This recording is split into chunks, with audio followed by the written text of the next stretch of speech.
Allah wabarakatuh.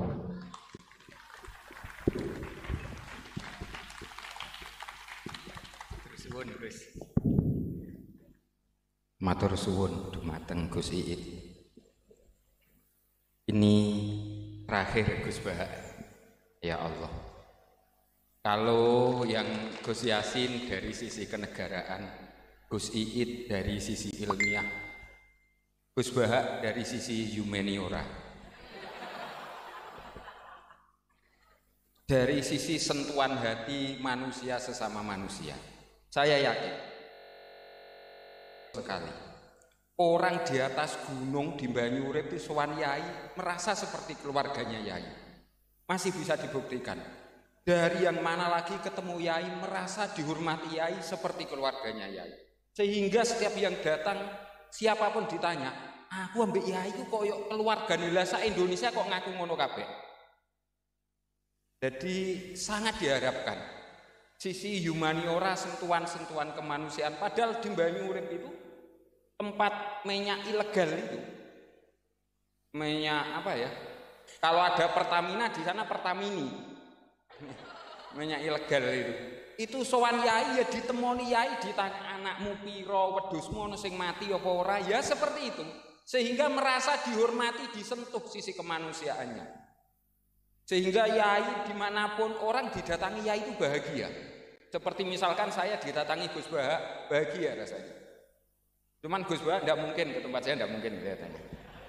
Ada satu yang seperti persamaan Yai dengan Gus Bah yang saya ingat. Orang sowan Yai itu selalu diterima dengan sepenuh hati.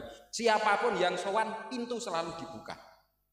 Tidak usah aturan protokoler, tidak. Yai hadir, Yai sehat, Yai apa? Orang sowan diterima dengan senang hati. Ini maziyah keistimewaan yang sangat tidak dimiliki oleh Gus Bah.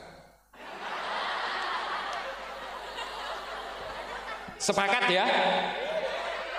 Mau sowan Gus Bah itu ngalah-ngalahi sowan Kanjeng Nabi saja, disowani siapa saja mau. Apa ini sandure Kanjeng Nabi kira-kira? Saya sowan itu yang nemoni Gus Sabror.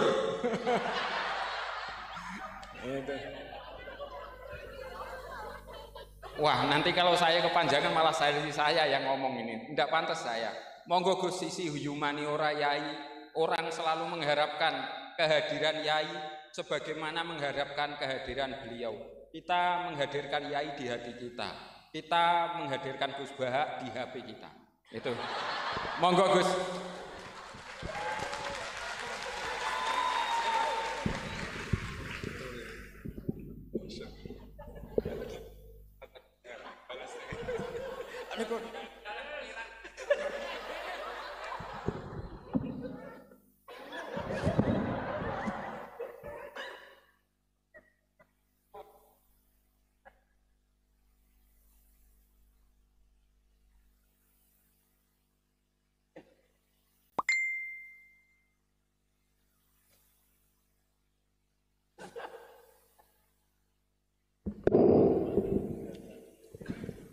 Assalamualaikum warahmatullahi wabarakatuh. Bismillahirrahmanirrahim. Rabbi shrah li sadri wa yassir li amri wa hlul 'uqdatam min lisani. Allahumma shalli wa sallim ala habibika Mustafa Muhammadin wa ala alihi wa sahbihi ajmain. Amma ba'du. Yang sangat saya hormati, sangat kita hormati Kiai Haji Aufal Marom selaku Ketua Yayasan Al Anwar 3. Pimpinan sekaligus pengasuh Anwar 3 Kiai Haji Abdul Ghafur, wonten Gus Iit, Mas Najib, dan yang saya hormati semua dosen, adik-adik yang saya cintai. Saya ini alhamdulillah malam ini derajat saya naik senaik-naiknya. Karena seumur-umur saya ini hanya bangga punya guru Mbah Mun.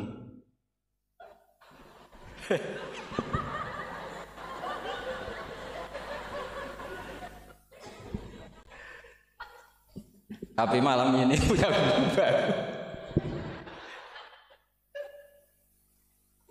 Nah, ini sekaligus Pak dicatat oleh Ketua Yayasan Gus Aufal tadi, Pak Amin mengaku saya muridnya. Ini satu kezaliman.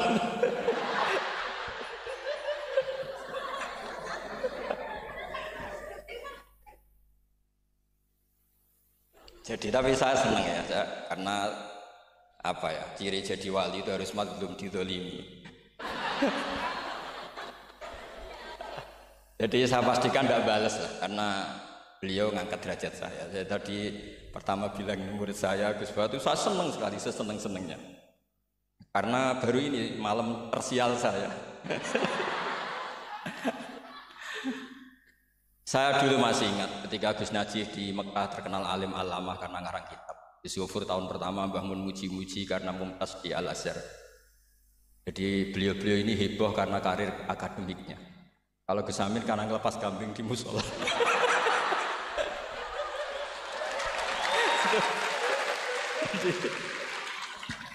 Jadi jameknya sama-sama bikin heboh. Jadi ya itu saja lah. Niru itu udah bisa penuh ya, sudah niru hebohnya saja. Tadi karena Gus Aufal baru masuk, tadi Gus Aminoto bilang gini Gus Aufal, dulu Mbah Mun sayang saya sampai dicatrikan istri. Apa Gus Yofur bisa nyarikan saya istri? Itu benar-benar kefasikan baru dalam.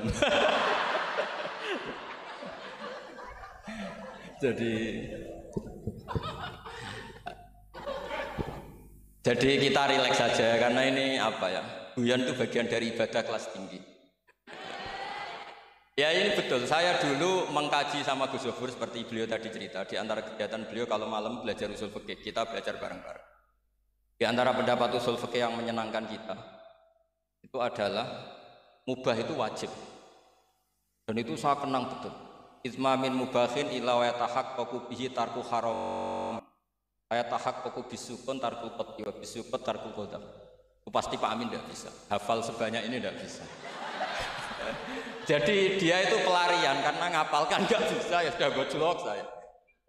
Tapi ya tetap tidak level lah, kira-kira gitu. Tidak level, jadi nggak level.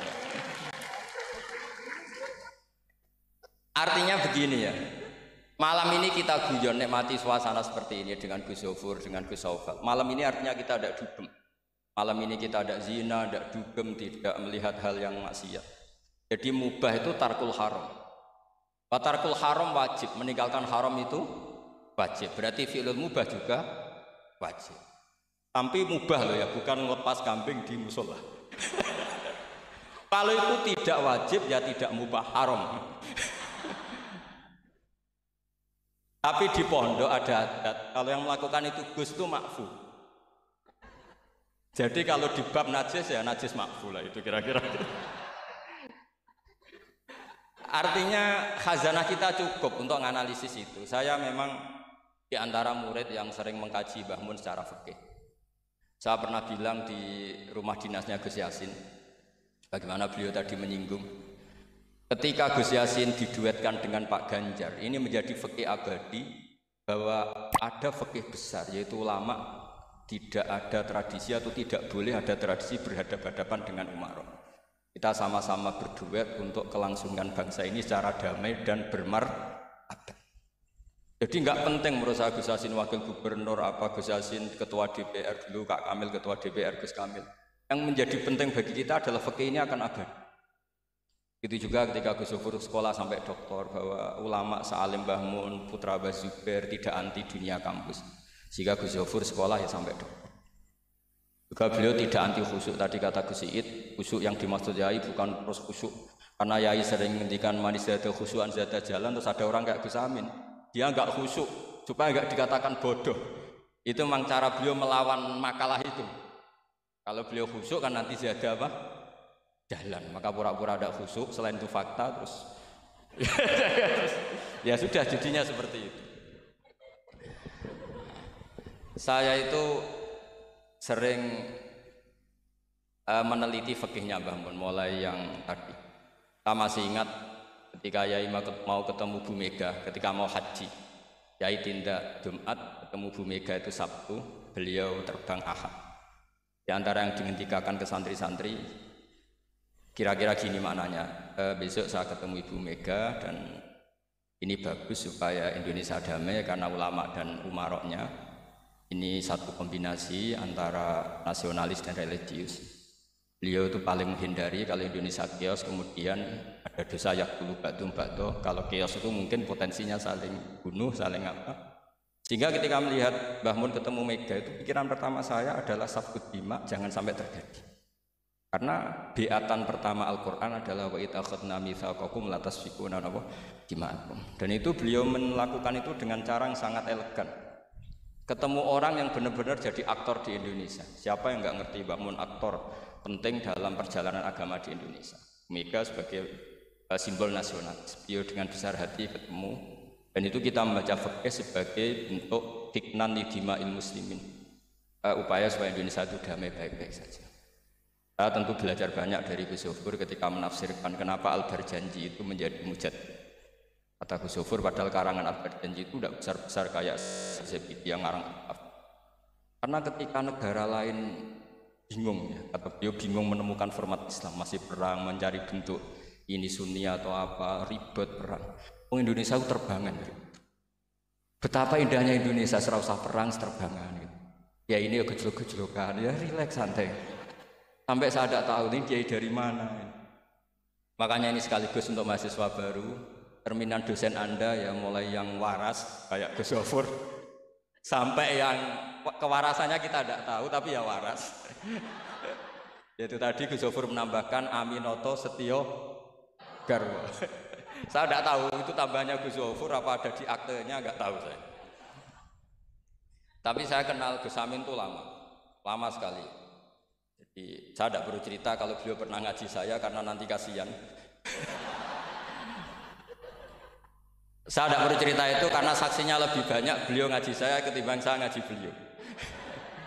Tapi itu cara beliau punya harga diri, ya monggo itu kalau saya terima dengan lapang dada. Jadi beliau orang kedua setelah Mbah Nawawi yang ngaku saya sebagai muridnya. Tapi saya mau cerita yang agak serius, ini 5 menit tentang fikihnya Mbah Mun. Tadi Gus Said bilang termasuk yang tahu banyak tentang karangan Mbah Mun termasuk tentu saya, selain santri-santri yang saya pernah ditanya Mbah Mun ketika film Masjidin Nabawi ditanya, nah apa kowe Mbak Gofur kok ngotot aku seneng nulis. Saya bilang nanti biar cucu-cucu jenengan masih melihat naskah-naskah jenengan. Iya kata beliau. Saya masih ingat dawuh Imam Syafi'i, Al-Laits afqahu min Malik illa annahu daya'ahu ashab. Sebetulnya Imam Laits itu lebih ahli fikih ketimbang Imam Malik. Padahal Imam Syafi'i itu muridnya Imam Malik, tapi fil fikih muji Imam Laits. Al-Laits afqahu min Malik illa annahu daya'ahu ashab. Tapi sayangnya Imam Laits ini murid-muridnya enggak ada yang benar. Karena tulisan-tulisan Imam Laits ini tidak ditadwin, tidak dimudawwan. Maka kita tidak ingin Mbah Mun yang kita idolakan, kita gurukan, kemudian bukunya tidak mudawwan. Sehingga saya, utamanya tentu putra-putra beliau, mulai termasuk Gus Zofur, itu sangat menginginkan beliau itu memang mentadwin itu. Saya beri contoh misalnya begini, kepandaian Imam Laits dibanding Imam Malik. Imam Malik ketika ditanya apa saja, sok ahli Madinah. Kail juga kailu ahli Madinah, semuanya bilang ahli Madinah. Alasannya beliau Madinah adalah muhajirur Rasulillah, tempat hijrahnya Rasulullah SAW. Dan itu enggak ada yang memungkiri. Tapi ketika Imam Laits mulai mengirimi surat ke Imam Malik, itu ditulis Sayyid Muhammad di Syari'atu wal Khalidah. Itu beliau, oke, Anda orang alim, saya ngakui Anda alim gini-gini. Tapi Anda ada yang lupa bahwa ashabu Rasulillah tafarraqu bil buldan. Ashabnya Nabi ini kemana-mana. Di Irak, di situ ada Sayyidina Ali, hidup di Najaf, diikuti oleh Abdul bin Mas'ud. Di Mesir ada Abdul bin Amr bin As, ada Amr bin As malah. Di Mekah ada ini. Dan semua mereka ini menciptakan satu kultur, dan kultur itu tidak sejengkal pun beda dengan yang ditanamkan Rasulullah SAW.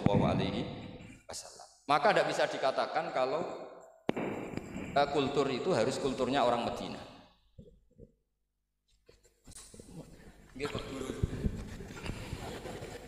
Ini naik pangkat ini, seorang guru melayani muridnya. Ini juga cara beliau untuk mengalahkan saya di dunia wali. Jadi makanya pura-pura tawadhu.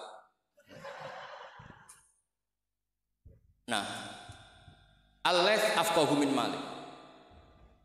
Beliau punya sekian contoh bahwa orang Irak itu tidak kalah kerennya lah kira-kira gitu. tentang ukuran-ukuran sok, karena Sayyidina Ali di situ juga menciptakan kultur. Begitu juga Amr bin As dan beberapa sahabat yang tafarraqu fil buldan. Bahkan sesuai dunia yang saya tekuni termasuk ilmu qiraah, as-sakhul qiraati sanadan itu adalah Asim. Padahal Asim ini qari'un kufiyun. Kenapa? Karena setelah Imam Asim ada Abi Abdillah Abdurrahman As-Sulami, setelah itu Sayyidina Ali.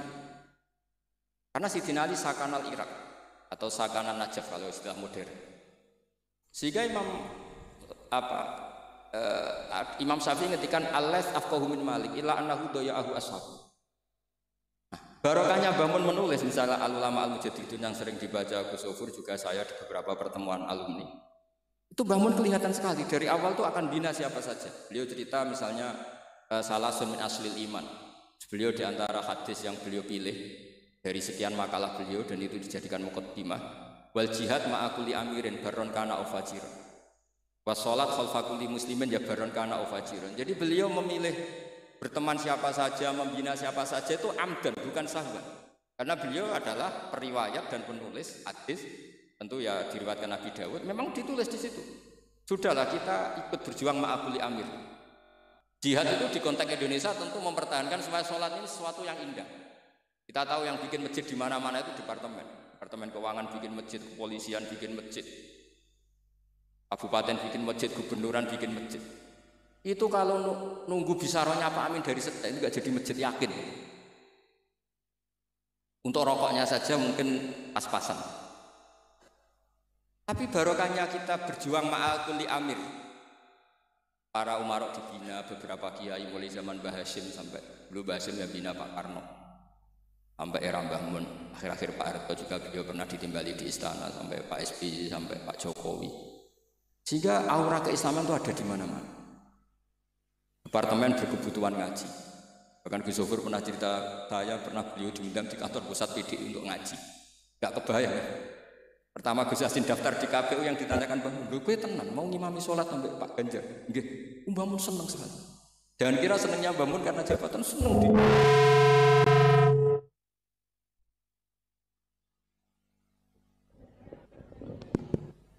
Jadi Mbah Mun ketika Gus Yassin cerita sholat tadi itu senang sekali. Senang sekali diceritani bahwa barokahnya Gus Yassin di Wetan itu ada dengan tanda petik, ada komunitas yang kayak sholat itu jadi ukuran. Saya meskipun nggak nangis di depan umum kayak Gus Amin tadi, saya juga heran kok bisa nangis. Itu saya heran betul, dan saya tetap husnudzon itu asli. Ya agak memaksakan husnudzon saya, tapi ya sudahlah saya husnudzon kalau itu asli. Itu saya sering nangisi fikihnya Mbah Mun. Di antaranya adalah saya pernah sejagongan sama Gus Hasib bin Wahab, termasuk pendiri Wahab.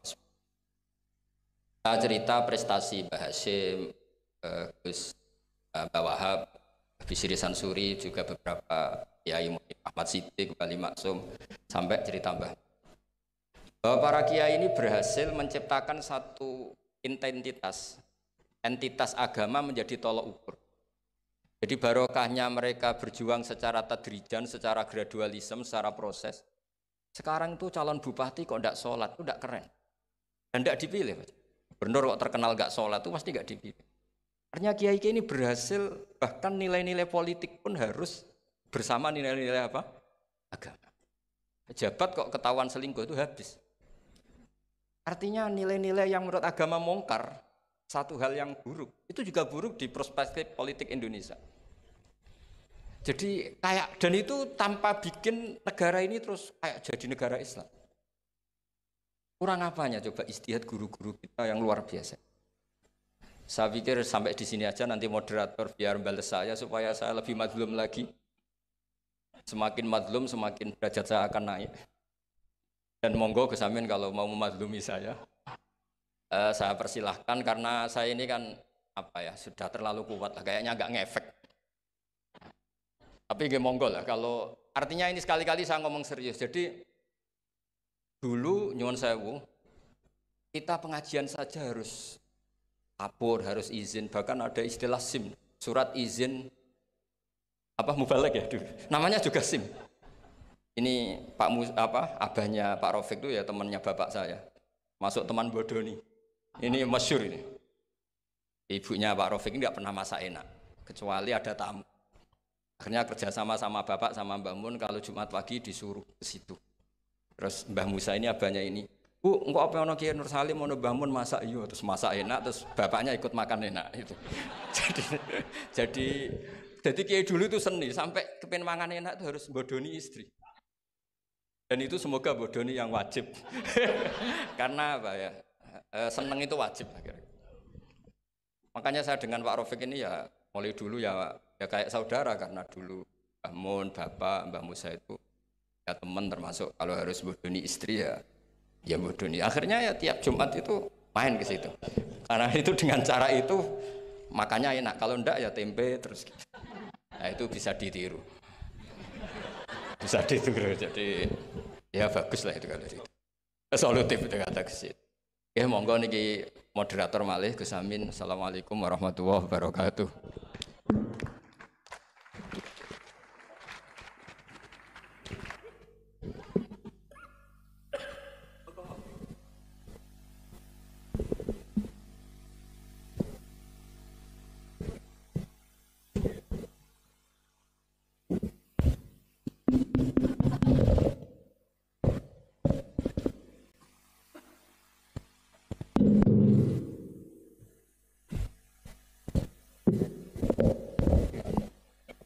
Terima kasih dumateng panjenenganipun Gus Bahak. Selanjutnya bagi sahabat-sahabat yang mungkin punya ganjelan, punya unek-unek, punya pertanyaan untuk disampaikan kepada panjenenganipun, saya persilahkan. Tolong dari putra angkat tangan. Dari putri barangkali ada angkat tangan. Jangan malu-malu, Ding. Tidak ada. Dari putra silahkan.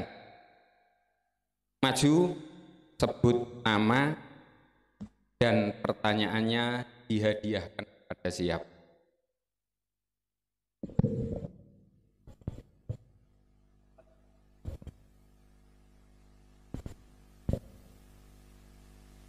Assalamualaikum warahmatullahi wabarakatuh.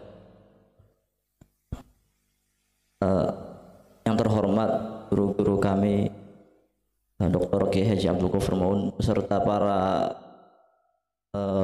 tamu undangan, narasumber, beliau Kiai Haji Idrul Maimun dan Kiai Haji Ahmad Bahauddin, segenap guru-guru kami yang semoga selalu Allah lindungi. Saya mempunyai beberapa pertanyaan. Nama saya